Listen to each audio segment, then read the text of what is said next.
2019 to 2020, ladies and gentlemen, the 118th Commencement Exercises of the Manila Law College for the academic year 2019 to 2020 is now officially open.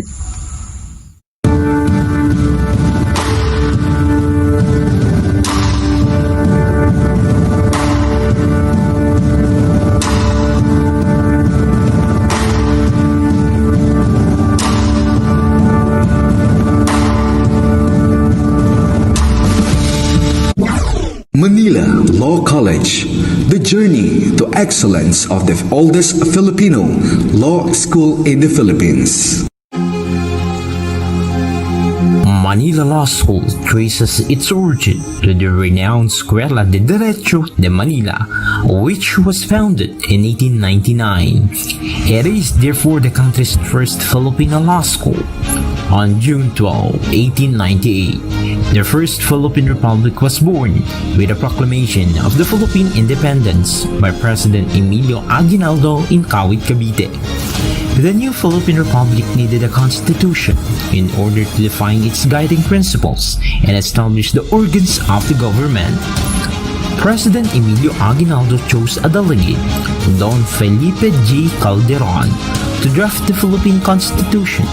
He then became the principal author of the much heralded First Philippine Constitution, or the Malalas Constitution, which was promulgated on January 21, 1899. Don Felipe G. Calderon saw the need for the establishment of a law school which could train Filipino lawyers and provide legal services to the people and the government of the new republic. He then founded the Escuela de Derecho de Manila on June 28, 1899 and became the school's first ever dean. Since then, the school had trained lawyers who later became the Chief Justice of the Supreme Court, magistrates, government officials, and law practitioners. In 1930, in keeping with a trend to teach law in the English language, in line with the American occupation of the Philippines, Supreme Court Justice Felix Angelo Bautista converted the Escuela de Derecho de Manila to Manila Law College. Justice Bautista became the Dean of the Manila Law College, succeeding the position from founder Don Felipe G. Calderon. Others who followed Justice Bautista as the MLC Dean were Manuel Camus, Perfecto Lagiao, Justice Edgardo L. Paras, Enrique C. Galang, Arnulfo M. Flores, Pablo Mier, Justice Porfirio V. Sison, Ambassador Benjamin B. Domingo, Felipe R. Pregante, and Judge Joselito C. Villarosa. The incumbent MLC Dean is Professor Sergio M. Ceniza. Dean Ceniza is a longtime member of the Academy who taught in various law school and bar review centers. He specializes in commercial law. He is a regular MCLE lecturer and a known bar reviewer. MLC is now headed by its president and chairperson of the board, Dr. Maria Cecilia Bautista Lim. She is the daughter of the former president and chairperson of the board, Dr. Eduardo J. Bautista Sr., and the granddaughter of the Supreme Court Associate Justice Felix Angelo Bautista.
Isang awit ng Pilipinas.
Welcome remarks by Attorney Sergio M. Ceniza, Dean, Manila Law College.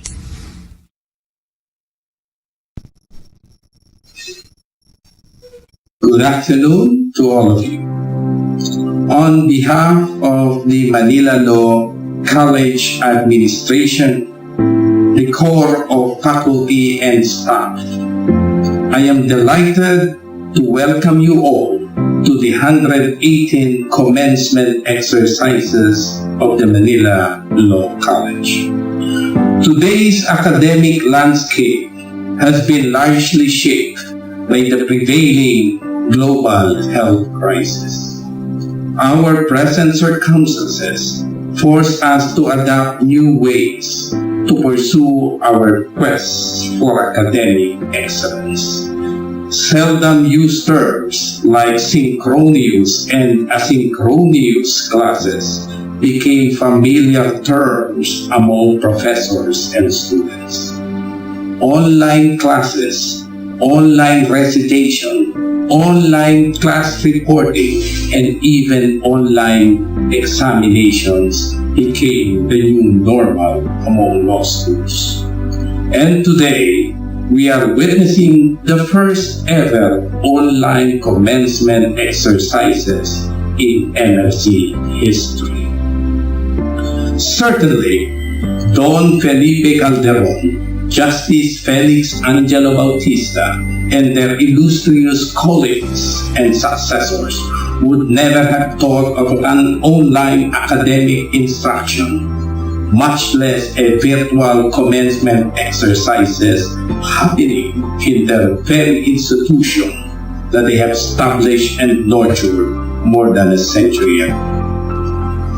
But while the graduation rites this year is far different from the traditional ceremonies that we all have accustomed to, today's occasion should in no way be considered less significant nor less memorable. The glorious achievements of our soon-to-be graduates should not be diminished nor trivialized by the pandemic in our midst.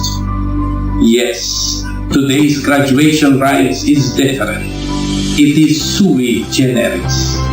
This year's candidates for graduations are scattered in different places, while their well-wishers and friends will gather for a toast remotely from a safe distance. As our soon-to-be graduates toss their caps collectively during the virtual graduation rites. Regardless, this year's graduation will always be remembered as the first ever virtual celebration of the accomplishments of our soon-to-be graduates, and a strong reminder of the many exciting things that lie ahead for the entire MLC academic community, even in this period of great uncertainty. Thank you and welcome to the 118 Commencement Exercises of the Manila Law College. Introduction of the guest speaker by Dean Sergio M. Ceniza.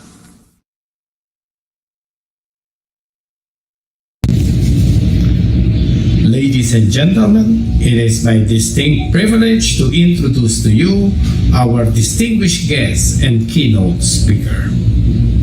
Court Administrator Zenaida V. Necesito Elepaño assumed the position of board member representing the Integrated Bar of the Philippines on November 11, 2014. C.A. Elepaño, as she is fondly called, obtained her Bachelor's of Arts major in Political Science summa cum laude from the University of Santo Tomas in 1963.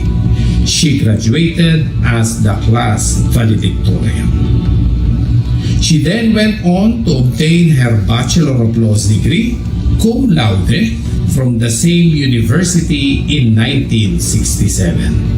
Again, she graduated on top of her class. C.A. Elepaño was a university scholar all throughout her law school years and was the editor-in-chief of the Law Review of the UST Faculty of Civil Law in 1967. C.A. Elepaño has completed the academic requirements for a masteral degree in political science sans thesis. C. Elepaño was appointed to the Regional Trial Court of Caloocan City in 1988 and served in the bench until 1995. She was the executive judge of the Regional Trial Court of Caloocan City for 2 terms. She was awarded the Justice Cayetano Arellano Award for Judicial Excellence in 1994 as the Outstanding RTC Judge by the Foundation for Judicial Excellence. In 1995, C.A. Elepaño was appointed as Deputy Court Administrator, Supreme Court, and in 2001, she was promoted as Senior Deputy Court Administrator. In 2007, she was appointed as the Court Administrator of the Supreme Court, becoming the first and so far the only woman to hold this position, a post from which she retired in 2008, thereby completing 2 decades of exemplary service in the judiciary. C.A. Elepaño has extensive experience in legal academia. She taught law courses at the UST Faculty of Arts and Letters for 34 years and at the Faculty of Civil Law for 10 years. At the Faculty of Civil Law, C.A. Elepaño taught civil law subjects such as persons and family law, obligations and contracts, property, and conflicts of law. She also taught at the Pamantasan and Lungsod ng Manila College of Law and at the University of the Philippines College of Law. She was a pre-bar lecturer at the UST, PLM, UP, FEU, and other law review centers. She taught at the San Beda Graduate School of Law and is a professional lecturer at the Graduate School of Law of PLM. C.A. Elepaño is a renowned expert and advocate of women's rights and gender sensitivity. In this regard, she has been invited to numerous forums for both here and abroad as a resource person by, among others, the United Nations and the European Union. In the board, C.A. Elepaño has campaigned for a gender-sensitive legal education and for the inclusion of courses on gender sensitivity in law curriculum. C.A. Elepaño is a 3-time bar examiner. In 1996 in remedial law, in 2006 in legal ethics, and in 2009 in civil law. She was the chairperson of the IBP Committee on Legal Education and the Bar Administration from 2011 to 2013. Ladies and gentlemen, join me in welcoming our distinguished guest and keynote speaker, C.A. Zenaida V. Elepaño, Officer in Charge of the Legal Education Board.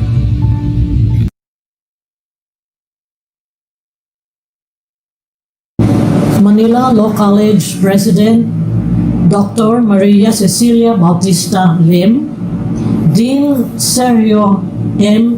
Ceniza, administrative officials and faculty members, law graduates of the Manila Law College, honored guests, friends, ladies and gentlemen. A pleasant afternoon to all. I am honored and indeed privileged to be invited to the 118th Commencement Exercises of this old and venerable law school, the Manila Law College, as guest of honor and keynote speaker.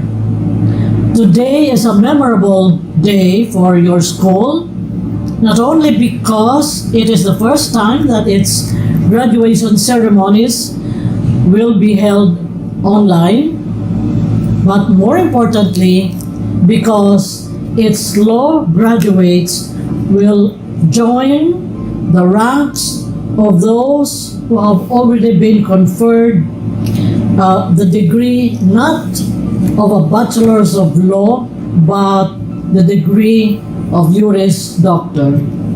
Let me explain briefly how this happened. Prior to 1991, there was only one basic law degree, the Bachelor of Laws or LLB. Then, in 1991, the Juris Doctor degree was first offered at the Ateneo University College of Law.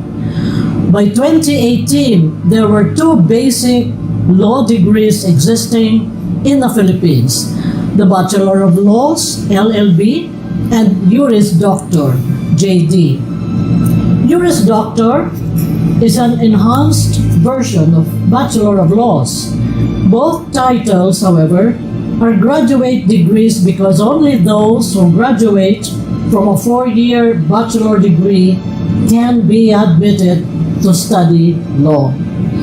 A JD degree is considered a professional doctoral degree and is the title used in many countries worldwide where the basic law degree is considered a graduate level degree. An LLB degree, on the other hand, is commonly used where the entry requirement for admission to the basic law course is only a senior high school diploma. We are talking here about Japan, for example, or even Thailand. In the Philippines, to enroll in a basic law course, one must have finished high school and must possess a bachelor degree in arts or sciences.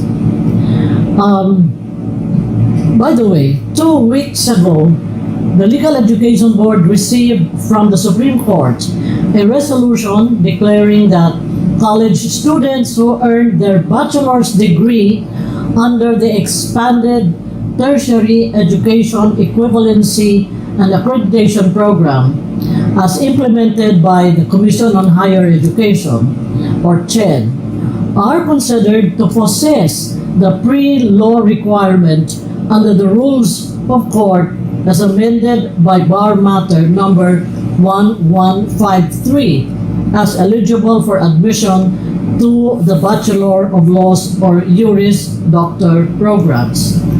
I am proud to inform you that this resolution was based on a recommendation by the Legal Education Board submitted to the Supreme Court by the Office of the Bar Confidant. Pursuant to its regulatory and supervisory legal mandate, the Legal Education Board, under its Charter, Republic Act 7662, after much research, study, and discussion, the Board resolved to adopt Juris Doctor as the universal academic degree for all graduates of the basic law course in the Philippines. This is consistent with the issuance of the CHED in 2002 and the Civil Service Commission in 2013 that considered the degree of LLB and JD as basic law degrees. The use of LLB degree, therefore, was discontinued, and the LLB degree conferred in the past is now deemed as equivalent to a Juris Doctor degree and is so named. The Legal Education Board further resolved to consider the Juris Doctor degree as a doctoral degree. The reason is that the number of units required for a Juris Doctor degree, which is 152, is much more than the number of units for a masteral and doctoral degree combined, which is 100 units. Additionally, the time spent to earn a masteral and doctoral degree combined, which is 4 years, is the same period of time to earn an LLB or a JD degree. Thus, the board considered it fair and reasonable that the basic law degree, whether LLB or JD, should be, as it is now, considered equivalent to the doctoral degree of non-law academic disciplines, but only for the purpose of appointment or employment, ranking, and compensation. So this means, my friends, that all holders of LLB and JD degrees, whether they are members of the Philippine Bar or not, are now considered holders of professional doctorates. This is encapsulated in the Legal Education Board Memorandum Order number 19 of 2018. In migrating the title of LLB to JD and in considering the title as equivalent to a master's or doctoral degree, please bear in mind that the Legal Education Board does not confer the title of Master of Laws or Doctor of Laws to graduates of the basic law course of LLB or JD. The board does not possess the power of conferment. A master or doctoral degree has to be earned by an LLB or JD degree holder by enrolling in graduate law studies in a graduate school of law recognized by the Legal Education Board or its predecessors. Therefore, a JD or an LLB degree holder cannot use the title of Master of Laws or Doctor of Laws by additionally affixing the title LLM or DCL, as the case may be, after his or her name. I hope this clarifies certain matters regarding the migration of the LLB degree to the JD degree. This said, let me now address and share with you my thoughts and concerns about the practice of law, which I hope fervently you will keep in mind when you law graduates become lawyers in the near future. As a litigation lawyer, as an RTC judge, a professor of law, and deputy court administrator, and then court administrator of the Supreme Court, which period spans for more than half a century of my life in the law. One of the many aggravations I have encountered is the deteriorating ethical conduct of law practitioners. The unethicality of a great number of lawyers worldwide. The rampant dishonesty, the need to win cases at all cost, the disregard of the codes of professional conduct, the desire to earn more and more at the expense of less and less professional ethics has compelled me to talk to you about the importance of ethics in our personal and professional life and the need to turn our lives around to place the law profession back on the ethical pedestal where it belongs. Public regard for lawyers has not been at all positive. I'm sure you know that. Generally, more lawyers are regarded by the public as conniving, lying, and cheating lowlifes obsessed with money. They have been known to deliberately cross the boundary lines of ethical practice for personal benefit rather than for public interest and for public service.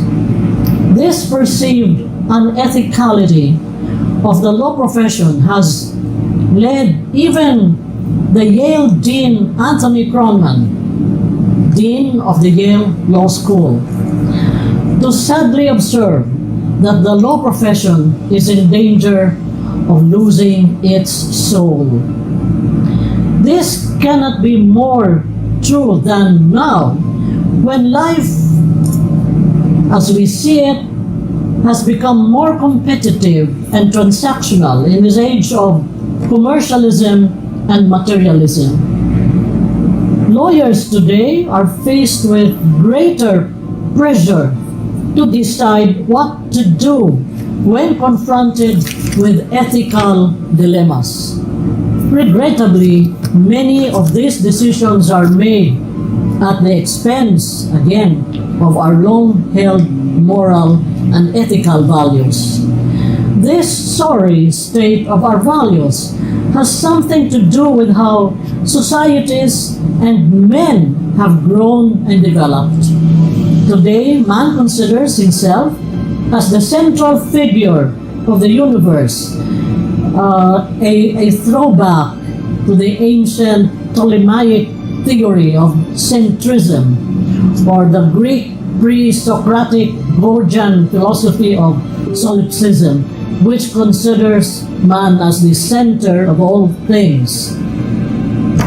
The 20th century literary great Alexander Solzhenitsyn pointedly observes that during the past decades, technical and social progress has permitted the realization of freedom and the pursuit of happiness, so that young people today are raised and prepared for physical bloom, possession of material goods, money and leisure, towards an almost unlimited freedom in the choice of pleasure.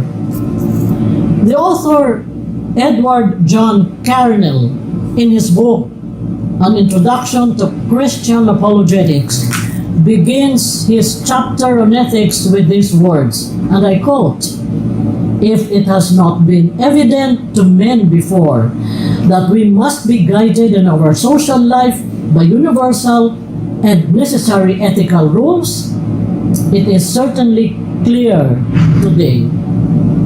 With the nations trembling for fear as the West and the East feel each other out for a third world war, with stockpiles of atom bombs being kept just in case, with world diplomats vetoing each other out of commission, with worldwide starvation, disease, and death, and with the threat of economic revolution looming over the entire human race, one can appreciate why men are meeting together in seminars and conferences throughout the length and breadth of the land discussing what can be done to protect civilization. It is evident that we must act if we are to remain alive. Close quote. Mr. Rushworth Kidder, a journalist and writer for the Institute of Global Ethics, agrees with Dr. Carnell. He says that ethics is never a luxury nor an option for us, humankind. Ethics is essential to our survival as human beings. If we keep on being ethically myopic and mute, which is the ethics of the 20th century, we are not going to survive the 21st century. My dear friends, once upon a time, we did things because it was right or ethical for us to do so. But over the years, the ethics of self-regulation by good habits disappeared and soon gave way to legislative regulation, which is obedience to the law, because disobedience means sanctions, punishment, penalties. We now depend on laws to regulate the conduct of our lives, such that we have come to believe that if the law does not prohibit, it is allowed. And so we do it, even if we know deep inside that our action is fundamentally, basically wrong. Doing what we ought to do and not doing that which we ought not to do should be our first philosophy as human beings, and more importantly as lawyers, because ethics is the same for all time, for everywhere. It is constant, it is permanent, and it is universal. In this sense, we should not compartmentalize ethics into, for example, business ethics, or journalism ethics, medical ethics, or for that matter, legal ethics. And why is this so? Because there is only one kind. It is simply ethics. Because we are a part of the human race, not apart from it. We must decide to spend our personal and professional lives in the ethical service of others. Out there, my dear graduates, our country and our countrymen need our help. Now, not later, due to the unequal distribution of wealth and access to resources, low labor productivity, poor governance, security concerns, and corruption, abetted by a culture of impunity. Almost 1/4 of our population has been reduced to live below tolerable poverty lines. Disease and hunger stalk the land. The poor have very little access to food, to health care services, and to education. Street children, crime victims as well as offenders, continue to roam the asphalt jungles of the urban centers of our country, and there are thousands more. Added to their kind in recent years are street families whose ad hoc existence is largely determined by the quantity of food salvaged from the garbage cans of fast food restaurants or from the city's detritus deposited at the garbage dumps. The world's wealthy bloat their stomachs with so much food, while day by day, children die of starvation.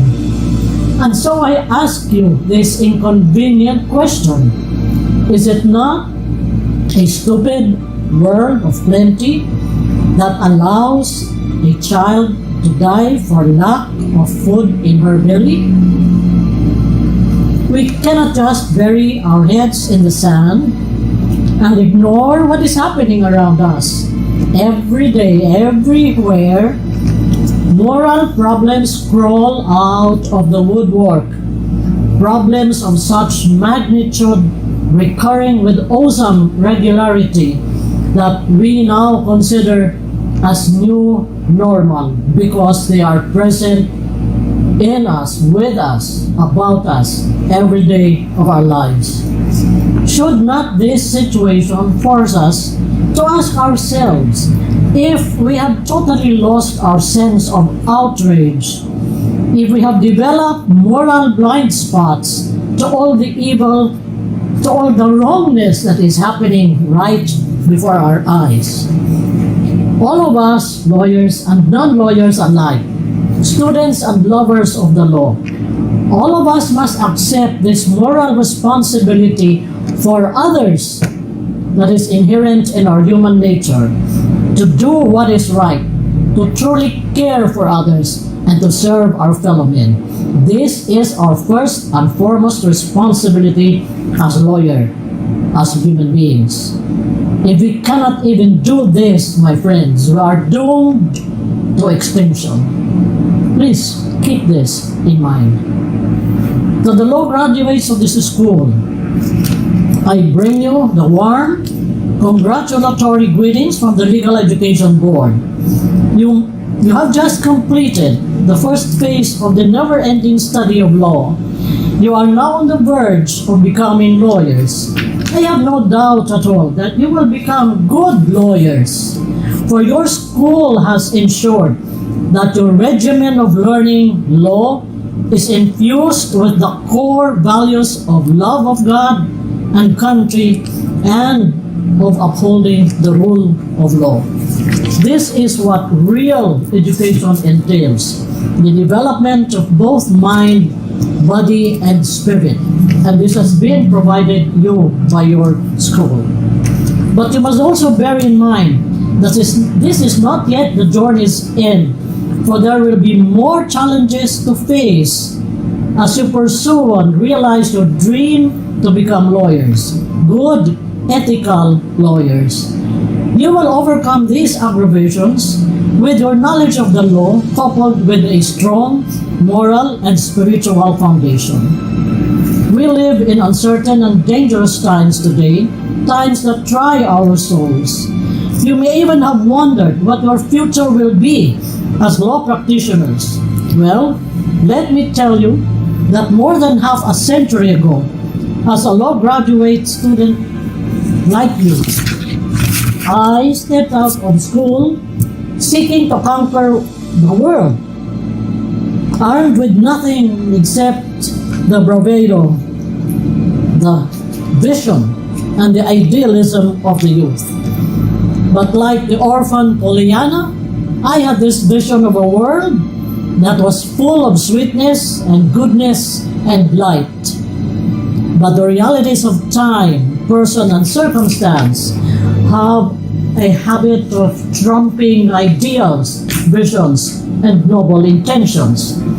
I discovered soon enough that the rough and tumble world of law is totally different from the confining walls of the classroom. The disturbing news, however, is that the realities that confronted me and the law graduates half a century ago are still the same realities that will confront you, and for that matter, that keep confronting us today.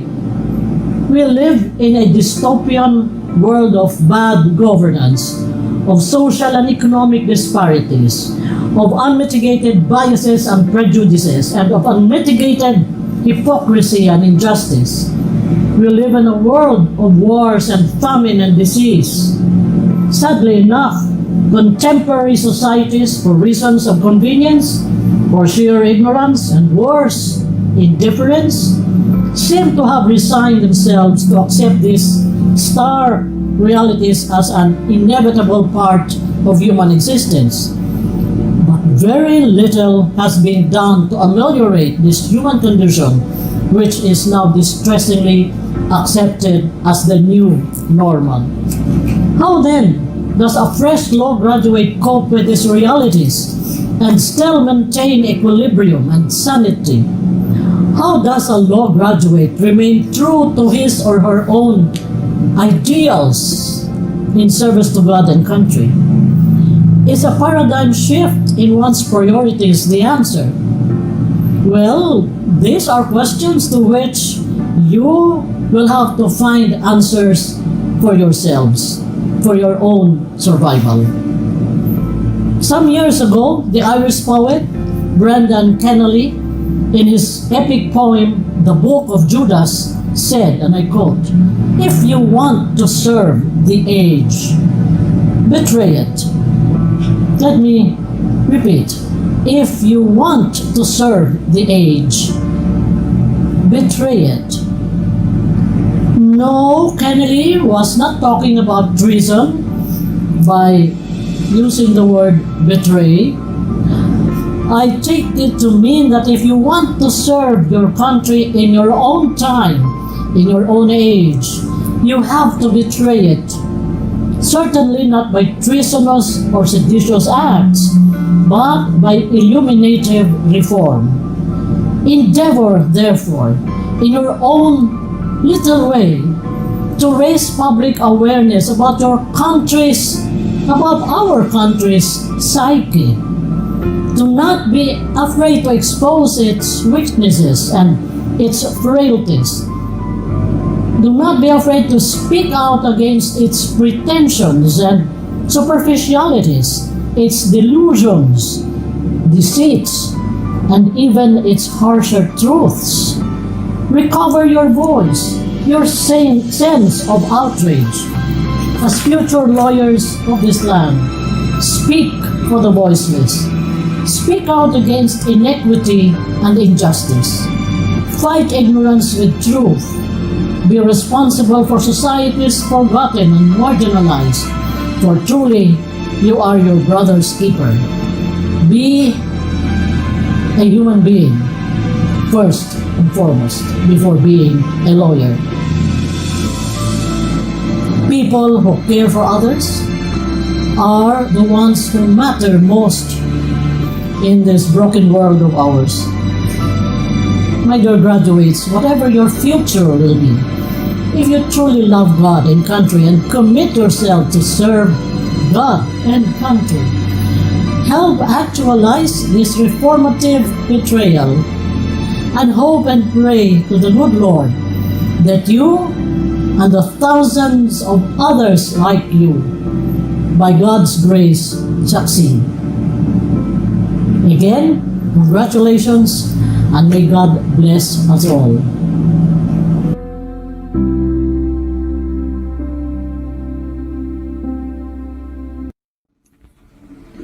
Conferment of the degree of Juris Doctor by Dean Sergio M. Ceniza and Dr. Maria Cecilia Bautista Lim, Chairperson of the Board of Trustees and President, PCCR and MLC.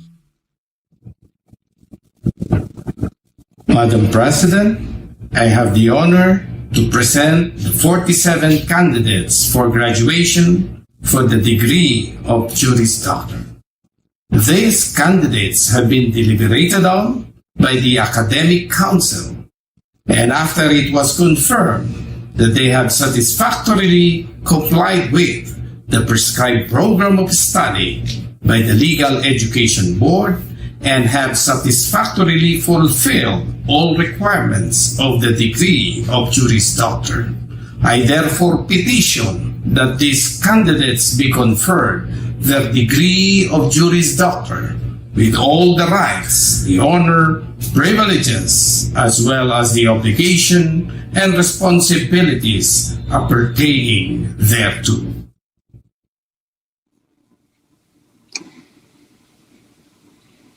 By virtue of authority vested in me and as chairperson of the Board of Trustees and as president of Manila Law College, and on the recommendation of the Academic Council, I, Dr. Maria Cecilia Bautista Lim, hereby confer unto you the degree of Juris Doctor with all the rights, honor, and privileges, as well as the obligation and responsibilities thereunto appertaining.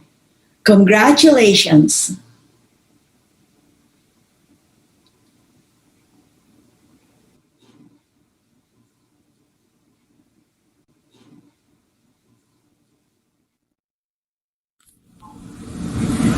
Presentation of the graduates, awardees, and recognition of 2019 new lawyers by Professor Maria Teresa Vivar, College Secretary.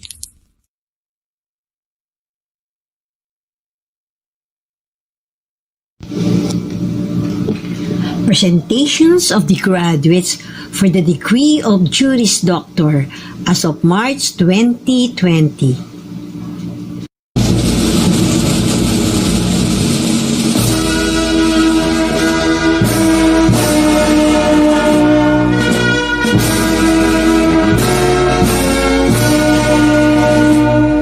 Abadilla Adrian Bay M.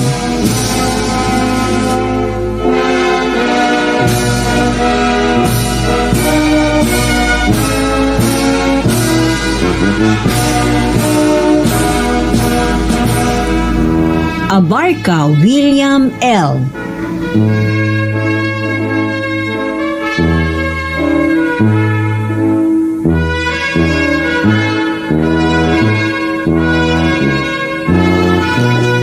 Ambona June Cyril D.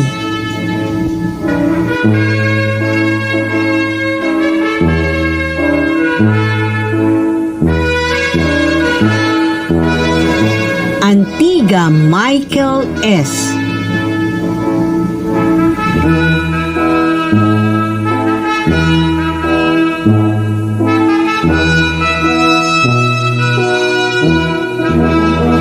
Arimado Maria Christine R.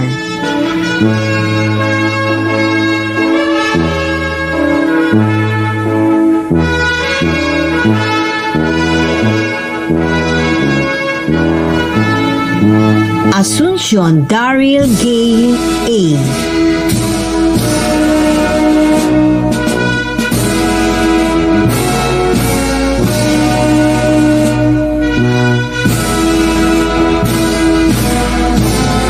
Badong Vincent Steve T.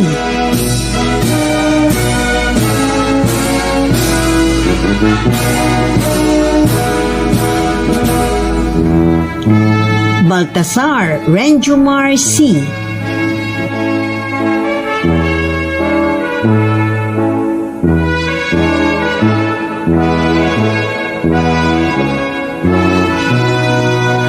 Baryon Chrissy May R.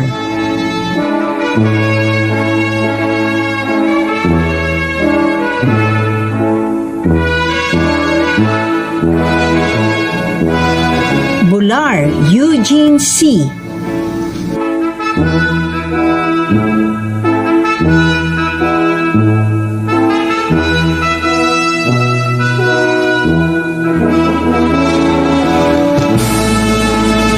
Bulanggit Dave Mark O.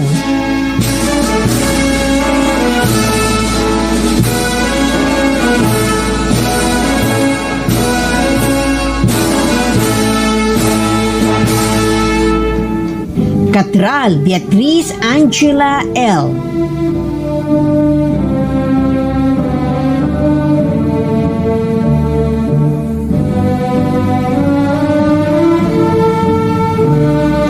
Cueto Mular Sofia Nena R.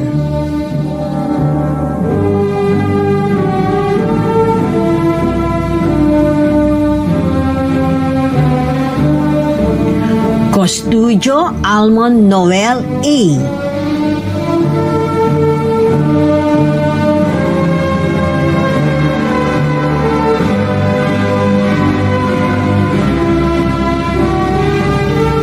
Guzman TJ T.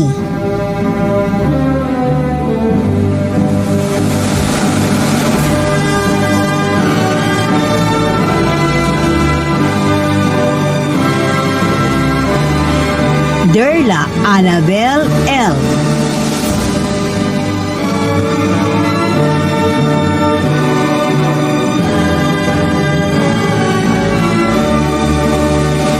D. Jeffrey E.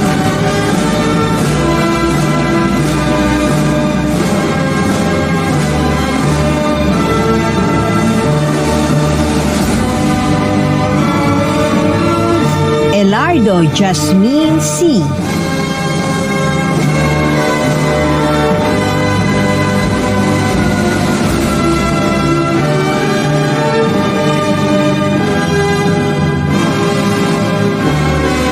Favis Marialea D.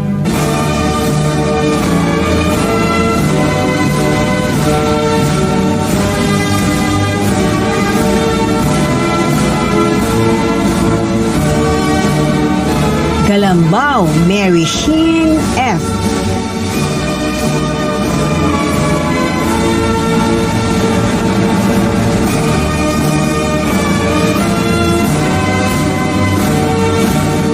Grospe Merinol D.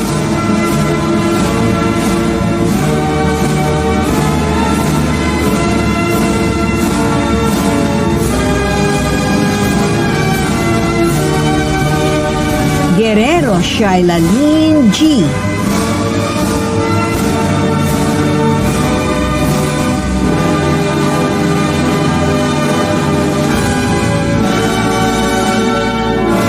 Guzman Cureg Maria Florina G.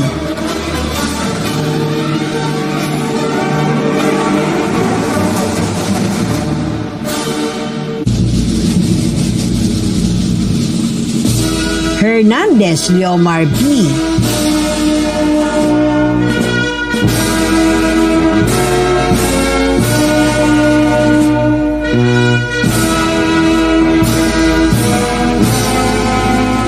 Hipolito Rosel Catherine M.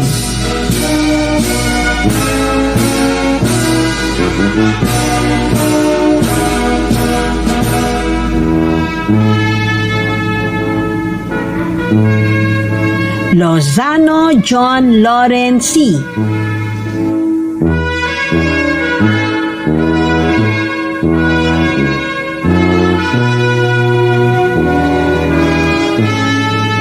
Maestrado Vincent B.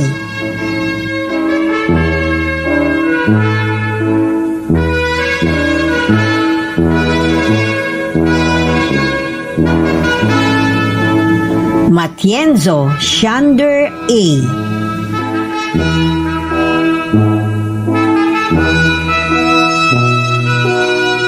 Nicalier Leonidas Amelie Joy J.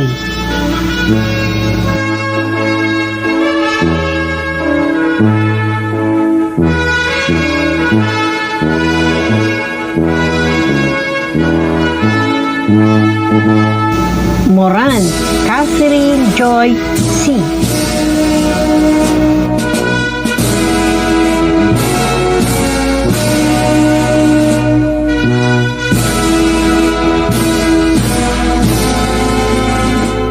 Moran Rodelo G.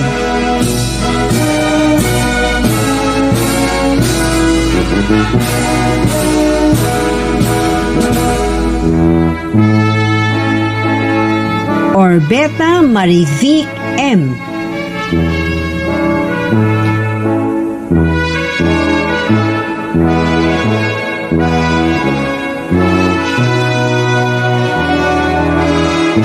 Paes Neil Patrick S.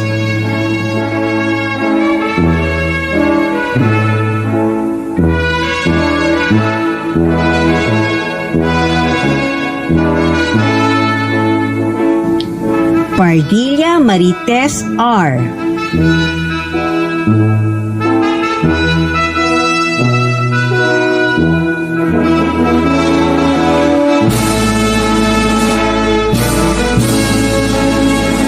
Apil Edric M.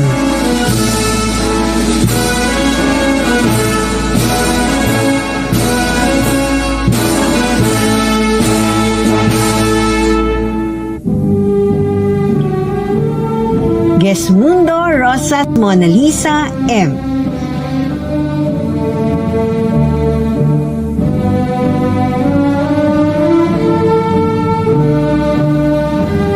Raposas Jason P.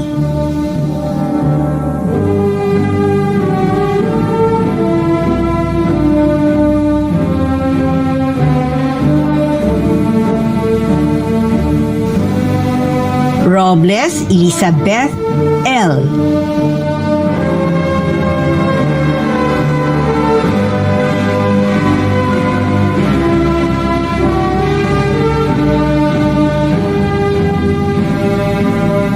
Rodeles Michael F.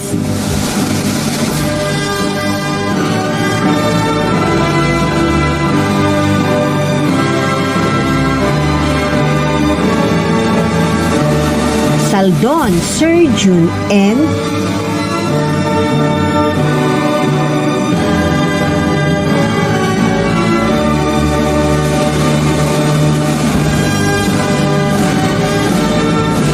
Sombilo Roque F.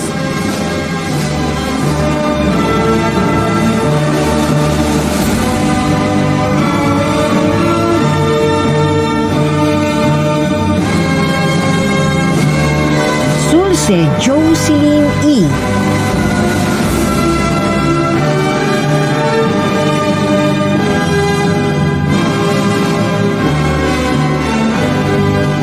Tayag Andre Nicolo G.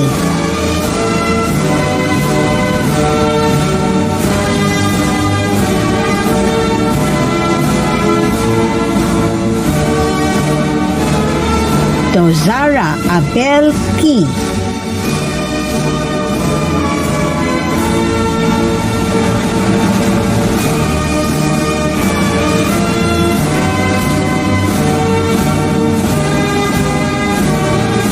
Uligan JP Carl Ferros G.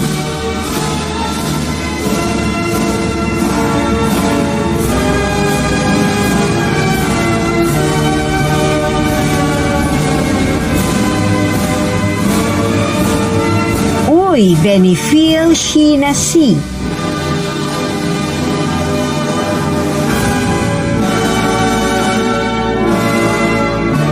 Valdez Maria Teresa L.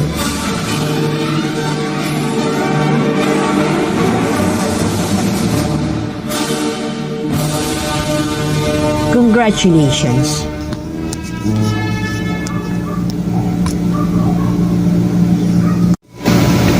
Manila Law College awardees.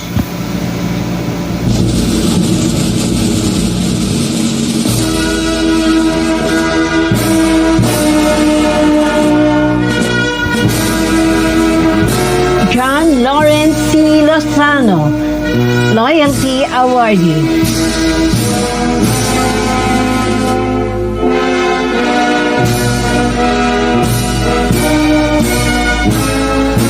Annabelle L. Zerla, Leadership Awardee, Conflict of Laws.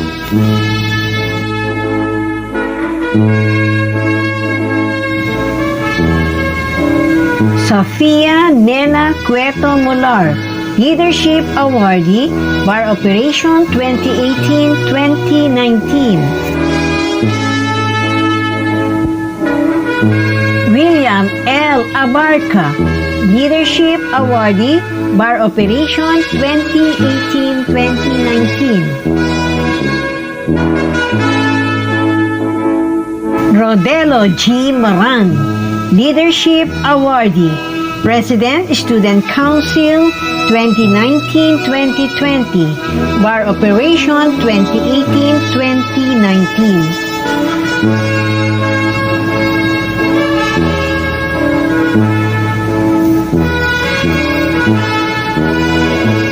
June Cyril B. Ambona, Academic Performance Awardee.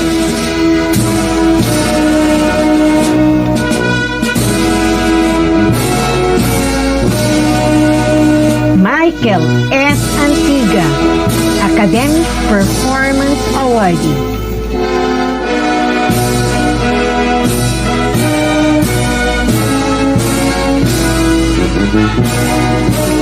Chrissy May R.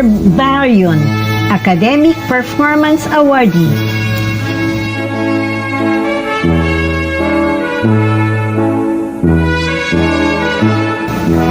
Dave Mark O. Bulanggit, Academic Performance and Leadership Awardee, Conflict of Laws.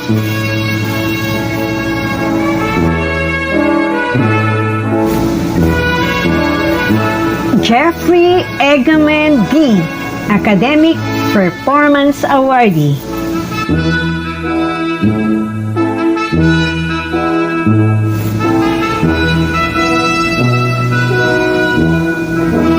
Jasmine C. Elardo, Academic Performance Awardee.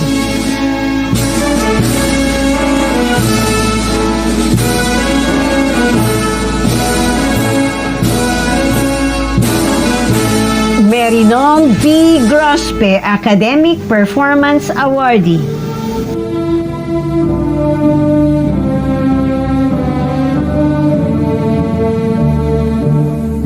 Vincent B. Maestrado, Academic Performance Awardee.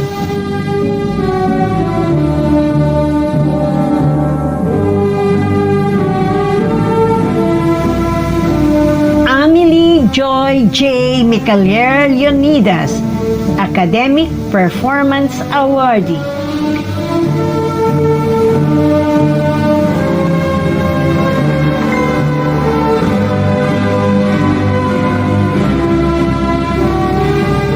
Jason P. Raposas, Academic Performance Awardee.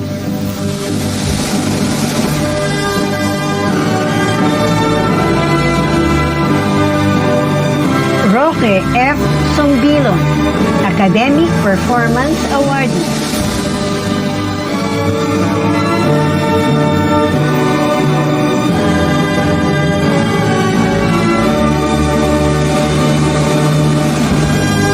Catherine Joy C. Moran, Salutatorian and Leadership Awardee, Bar Operation 2018-2019.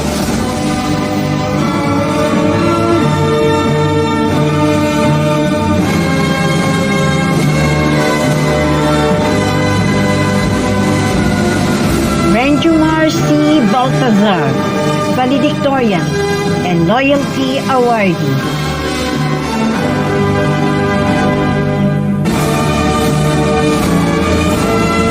Congratulations!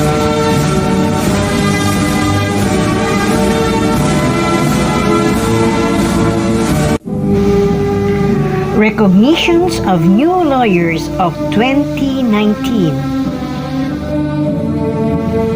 Attorney Paul Micon T. Alcairo.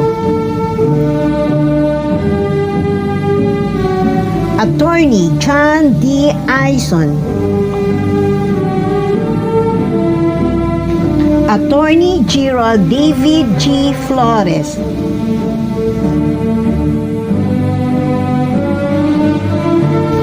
Attorney Lisanda L. Fortuno.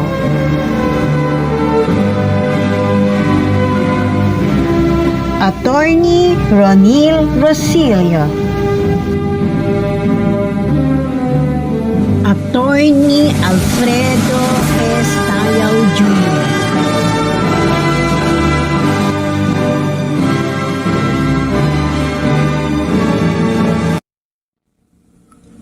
Valedictory Address by Renjumar Castro Baltazar. Hello everybody. I hope you're all safe and in good health condition. To our Honorable Guest Speaker, Commissioner of Legal Education Board, Justice Zenaida N. Ilepaño, to our beloved President and Chairperson of Board of Trustees, Dr. Maria Cecilia Bautista Lim, to our very diligent and illustrious College of Law Dean, Attorney Sergio M. Ceniza, to our hardworking and dedicated school secretary, Dr. Maria Teresa B. Vivar, members of the board and administration, distinguished guests, our generous and passionate professors, staff, our dear parents, family, to my YouTube subscribers, FB followers, friends, fellow graduates, netizens, a pleasant day to all of you. I am Renjo Marcastro Baltasar, greatly humbled to be speaking before you today as the class of Valedictorian of Manila Law College Batch 2020. Please join me in thanking our dear God for allowing us to achieve the coveted Juris Doctor degree after all of the obstacles and hardships we've encountered along the way, and for finally letting us to celebrate this momentous day of our lives, our graduation. No one anticipated that this would happen virtually. Honestly, this was not the celebration we pictured to mark the beginning of another chapter of our lives. I always dream of us marching on stage, throwing our cups in the air, and drinking until the morning after. Unfortunately, the whole world was overturned by this global pandemic. And as if law school was not yet hard enough, inabot pa tayo ng lockdown. But looking on the positive side of things, I realized that this ceremony is just only part of our history. The rest is still unwritten.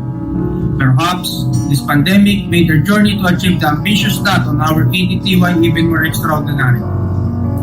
Someday when people ask about our batch, we could say, we are the first batch who successfully surpassed the sudden transition from the traditional face-to-face class to distance learning. Yung batch na hindi lang sa four walls of classroom nagpakabog, but also in front of monitors. This will forever be in MLC's history, and this is our first legacy. As Batch 2020, the pioneers of new normal. Besides, at least may ticket na tayo to take what we considered as the hardest exam. Yun naman talaga pinaka-importante. Kaya let's enjoy this moment, be proud, pinaghirapan natin to. But be prepared. Because after all, we must be mentally equipped. Our battles not only against the COVID-19, but also on how we can hurdle the best part ever, 2020/21. I remember a quote that I know we can all relate to. We have to fight through some bad days to earn the best days of our life. Today, as we take a break from the exhausting and strenuous readings and lectures, let us appreciate those many bad days, denominated as bad recitation, failed quizzes, and examinations. Some of us even had it worse during law school. Some lost their jobs or lost a loved one. Some had to endure problems at their work or even in their homes. But because of those bad days, here we are, wearing our black togas, celebrating our victory, and making our loved ones proud of this achievement. Parang kailan lang, ano? I still recall my objective when I entered law school. Sabi ko, I really want to help my co-police officers in the field, who though often make accused of oppression, unknown to many, most of them are just only victims of discrimination and persecution. That's why it is my ultimate dream that someday I would be able to serve our legal department. However, as I go along, ramdam ko na ang hirap palang pagsabayin ng pagpupulis at pag-abogasyon. While holding my service firearm on one hand, still trying my best to grasp my book on the other.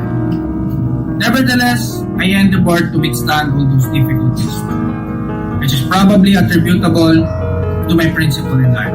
And this has been my long-standing guide during law school. I always remind myself with this quote, conquer yourself today and you will be great tomorrow. This keeps myself to always exert my exceptional efforts for the present day, even if I already did my best yesterday. My dear batchmates, the present situation of our country and the rest of the world should not prevent us from achieving our goals. Kahit may pandemic, it's still within us how we can handle the challenges before us. Admittedly, we can use the pandemic as our justification to be idle at times. But we can also use it as our motivation. Life isn't about waiting for something good to happen. It's about learning how to act differently while in different times. Undeniably, lahat naman tayo ngayon #feeling uncertain. But we must be resilient, optimistic, and confident. Or at least let's convince ourselves. Because if there is one person who should believe in our own capabilities, it is ourselves. But we are not alone in this journey. Let us not forget the people who became our emotional, moral, and sometimes financial support during those hardships, sleepless nights, and anxiety attacks. Let's grab this opportunity to say thank you to all our parents, guardians, loved ones who are always there for us no matter what. And always reminding us na magbigay pa rin tayo ng kahit konting oras para sa sarili natin. To my brothers and sisters, wife and children, mom and dad, maraming salamat po. Kayo ang naging at patuloy na magiging inspirasyon. Thank you to our alma mater, including those who made this virtual graduation possible. Hindi si Nisa, ang nanay ng lahat na si Dr. Bibar, si Ma'am Marlene, Kinati at Kuya, who welcomed and molded us into the best version of ourselves. To all our professors, not only imparted their knowledge, but also their wisdoms, which until now we are using as our guide in our review. Maraming salamat po for leading us closer to our dreams of becoming a lawyer. Law school will never be the same without, of course, the relationships we forged with our classmates. May we never forget those memories we shared together. I would like to express my appreciation to Sir Custodio. Siya ang naging tiga-update at tiga-reserve ko ng upuan every time na malilate ako. Thank you, boss, amo, manager. After 4 years, we did this. No more intense recitation, no more midterm finals, no more school reports and handwritten case digest. At wala na rin tayong excuse sa work para umalis ng maaga sa duty. Hindi na rin natin mararanasan yung feeling na late ka for a few minutes, but it's a miracle. Hindi napansin ni Terror Professor yung sneaky move sa pagpasok natin sa classroom. Hindi niya rin tayo natawag sa recitation. Kaya naman pala, because we're already marked as absent. We were surely missed how pizza became our favorite merienda, kahit na low carbs ang diet natin, and how we always wish to have an event in the school so that there will be ceasefire and verbatim recitation. We will surely miss the feeling of rushing on our way to classroom, tapos saka lang natin i-check yung GC kung kailan nasa hagdan na tayo, only to find out, OMG, free cut pala kay attorney. This will surely lead us to 2 battles, na nagiging 3 battles, 4 battles, at yung hindi matapos-tapos na promise, last battle. We will surely miss the feeling na ang saya pala minsan maghintay at umasa sa class suspension, lalo na when exams are approaching. Tapos magkakaroon ng official announcement, walang klase sa lahat ng antas, except in the College of Law. I'll never forget sina Ma'am Tere, Sir Eugene, Ma'am Pardilla, Just Milardo, Just Call Me Cute at Yahoo.com were all last-minute cramming masters. Mga kasama ko sa Section C at sobrang genius na sina Sir Neil, Ma'am Fabis, Ma'am Amor, Ma'am Flor, Sir Dave, Ma'am Ana, may Boss Pad, Sir Tessel. Mga so accommodating and fellow vloggers ko na sina Kuya Mike, Kuya Jeff, at Ate Crospe. Mga lodi kong tunay na sina Sir Tayag, Sir PJ, Sir Jason, Sir Sander, Ma'am Mimi, Ma'am Leonidas, Ma'am Rosel, mga studios and religious classmate ko, si Father Leomar, Ma'am Mavic, Ma'am Mona, and Sir Vincent. Saludo ako sa inyo, virtual salute to all of you. To all my former teachers, mentors, colleagues in Malabon Station, Tito Jeff, who had helped me to get here, my friends in other law school, Sir Glenn, Mayet, Rochelle, the rest of my compadres, and others who I was not able to mention. Thank you for being part of this success. You have a small piece in my heart and I forever cherish that moment. Once again, fellow graduates, let's be guided with this. Conquer yourself today and you will be great tomorrow. Sarili lang natin kalaban natin. For the time being, let's focus and never entertain any excuses. Kaya whatever hardships we are facing, whatever hindrances will try to prevent us from achieving, huwag tayong magpapatalo. Borrowing the words of Justice Marvic MBF Leonet in a substantially quote, every generation is defined by its responses to the challenges and crises that confront them. Ours is no exception. Congratulations to MLC Batch 2020.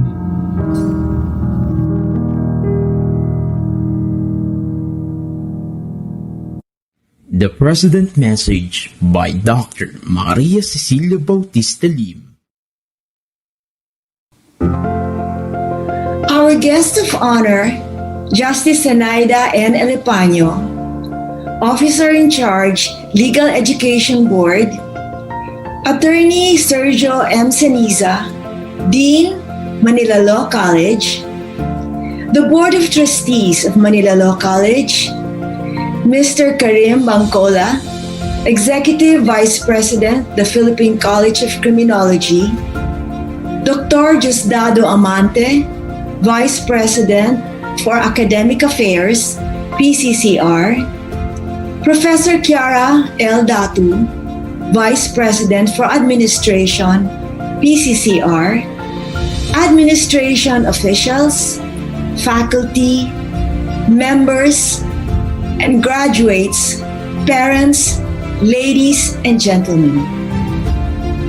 A pleasant virtual afternoon to everyone, and welcome to the first Manila Law College Commencement Exercises on Zoom. When COVID-19 descended on us like a thief in the night, no one was prepared for the magnitude of change that it would bring upon the world. In fact, it brought leaders of the first world countries scrambling to find a cure, or at the very least, a vaccine to stem it from multiplying. But it still proliferated rapidly. And just like other viruses, it had to be contained. So now instead of duck, cover and hold, we have a new mantra. Wash your hands often, wear a mask, and maintain social distancing. Countries had to go into lockdown or quarantine.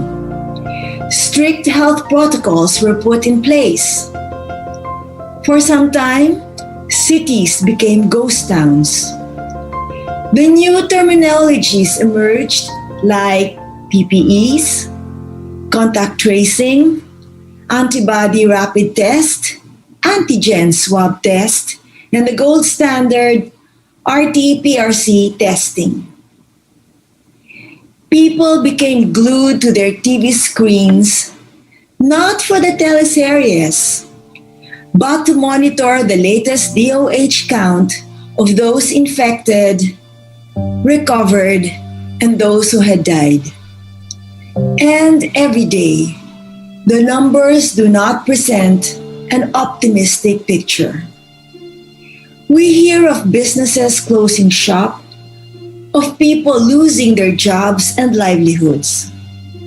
The Philippines has the record of having the longest lockdown going into our 9th month and will continue to do so until the end of the year. So what is the future for us?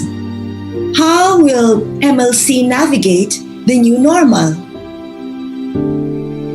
Education, without doubt, is one of the most affected sectors of society by the pandemic. Students from elementary to high school are not allowed out of their homes. Teachers, 60 and above, also under quarantine. Despite the relaxation of the rules, fear is now another factor that keeps most of us at home. Stay safe, stay home.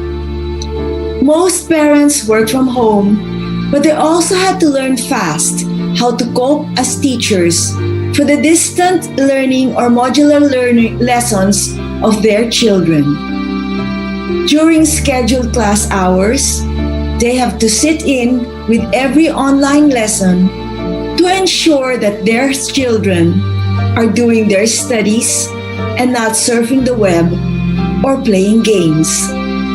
Thus, we see pictures of mothers sitting away from the camera, but with a ruler or a rod on their hand for disciplinary measures. Or a cartoon caricature where a grade school boy is crying to his teacher to pick him up at home because mom is too strict. We know that no one can beat Pinoy humor. We find ways to lighten up a serious situation. But serious it is. Most parents are not trained or educated enough to take the place of teachers who have higher degrees to their names. At the end of academic year 2020-2021, we will assess ourselves and the methods we used and determine if we had effectively utilized the tools, the programs, the trainings we went through, and successfully delivered a substantial education. Stephen Covey, an educator and author of the book, The 7 Habits of Highly Effective People, said, and I quote, "Effective people are not problem-minded. They're opportunity-minded. They feed opportunities and starve problems." The Manila Law College, like many educational institutions, had to rise to the occasion and learn to adapt. Did they accept the challenge? Definitely. Did they seize the opportunity and starve the problems? With passion. It was a difficult, sometimes costly upward climb. But for an institution to excel in the midst of a pandemic, Manila Law College exemplified one vision. Nobody should be left behind in the pursuit of academic excellence. Hence, the transition from the traditional face-to-face interaction to virtual Zoom classrooms. Let me quote Stephen Covey once more. If you want to make minor changes in your life, work on your behavior. But if you want to make significant quantum breakthroughs, work on your paradigms. Without doubt, one of the difficult shifts we had to make was to change our attitude about distance learning, teaching online classes, going in front of the camera instead of a classroom, and having to cope with technical trainings. These brought on multifold challenges such as unreliable access to connectivity, increased budget for gadgets and internet load, difficulties with technology and use of unfamiliar programs and other difficult digital modalities, a decrease in enrollment, and ensuring that deliverables are of a high quality. These impediments, however, proved to be stepping stones to positive strategies for both students and mentors. First, it brought out our creativeness, demonstrating innovations to deliver learning on a different platform, but making certain that standards are not compromised. Secondly, since education is now brought to homes and offices, travel time is no longer a major cause for missing classes, except if you left the office later than you should. Finally, interaction is more personal since computer monitors and phones puts each student on a face level with their professors. We should not forget to thank the hardworking and dedicated men and women, starting with our own Dean Saniza and our dear professors who stepped up to the plate, embraced the new abnormal, as one professor mentioned, and forged ahead, dodging whatever digital problems stood on their path. And to them, a big round of applause. Therefore, Your Honor, I resolve that the Manila Law College will not succumb to pandemic. On the contrary, these challenging times have made us stronger, shown us that we can overcome obstacles, and have inspired us to keep moving forward towards our vision of excellence. To the 47 Manila Law College graduating class of 2020, congratulations for a job well done.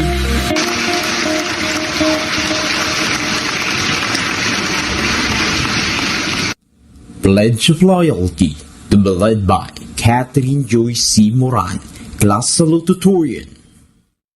Pledge of Loyalty. Please raise your right hand and repeat after me.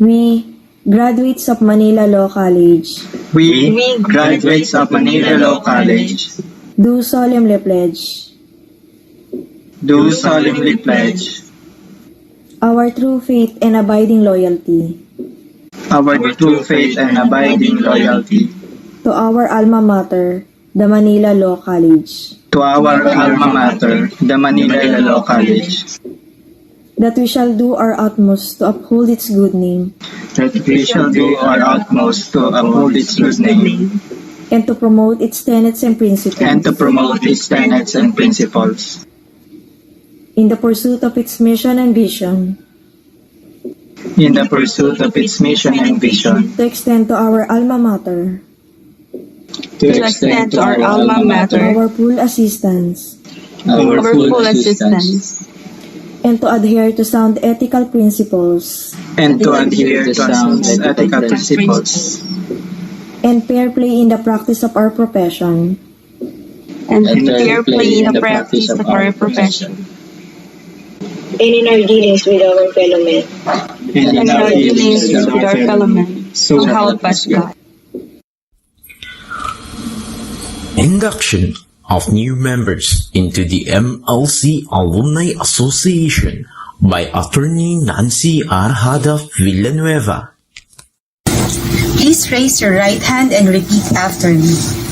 We, graduates of Manila Law College, We, graduates of the Manila Law College, do solemnly swear do solemnly swear that I shall abide by and uphold that we shall abide by and uphold the Constitution and bylaws of the MLC Alumni Association, the Constitution and bylaws of the MLC Alumni Association, to put into practice to put into practice the noble and democratic tenets of the organization, to put into practice the noble and democratic tenets of the to organization, perform my duties to the best of my ability, to perform our duties to the best of our ability, without fear or favor, without fear or with the favor, end view to furtherance of the aims of the organization, with the end view to the furtherance of the aims of the organization, and to conduct myself and to conduct ourselves in a manner befitting a good and true Manila Law College alumnus, in a manner befitting a good and true Manila Law College alumnus, so as to bring more honor so as to bring more and honor prestige to the organization. and prestige to the So organization. help me God.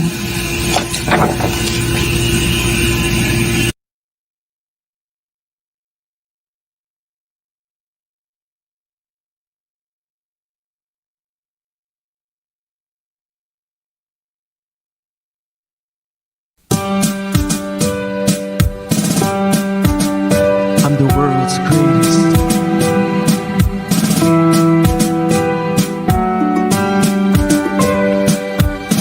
I'm the world's greatest. I am a mountain. I am a tall tree. Oh, I am a swift wind, sweeping the country. I am a river down in the valley. Oh, I am a vision, and I can see clearly.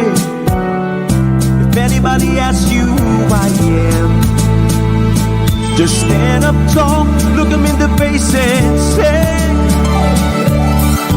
I'm that star up in the sky, I'm that mountain pick up high. Hey, I made it, I'm the world's greatest. And I'm that little bit of hope. When my back's against the ropes, I can feel it, I'm the world's greatest, yeah. I'm the world's greatest. I am a giant, I am an eagle, oh, I am a lion down in the jungle. I am a marching band, I am the people, oh, I am a helping hand, and I am a hero. If anybody asks you who I am, just stand up tall, look them in the face and say, I'm that star up in the sky, I'm that mountain big up high. Hey, I made it, I'm the world's greatest. I'm that little bit of hope. When my back's against the road, I can feel it, I'm the world's greatest. I will reign. Notice the King. We'll shine a light in me. I'm that star up in the sky, I'm the mountain big and high. Yes, you made it. You're the world's greatest. I can feel it, I'm the world's greatest. Oh,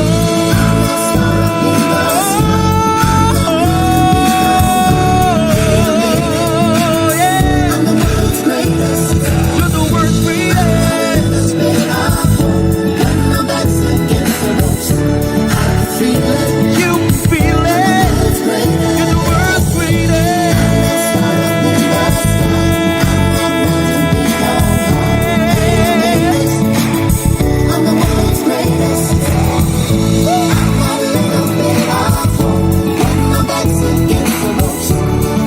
Feel it, oh, you're the world's greatest. It's the greatest. Can you feel it? It's the greatest.